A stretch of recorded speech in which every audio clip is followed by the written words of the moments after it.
nararamdaman. Sa totoo lang, wala talaga akong nararamdaman. Hindi ako galit, hindi ako disappointed. Nothing at all.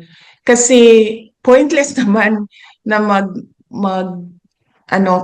mag-harbor ako ng feelings about what happened.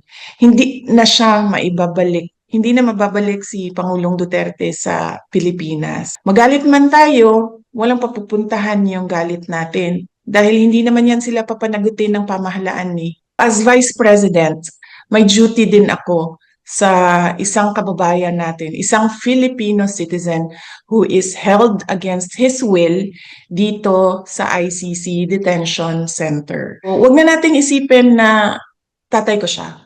Isipin na lang natin na Vice President ako at gumagawa ako ng paraan kung paano maibalik natin ang isang Filipino citizen sa ating bayan. May obligasyon ako na buuin yung kanyang support group dito para merong tumutulong sa kanya na makalabas dyan sa ICC detention.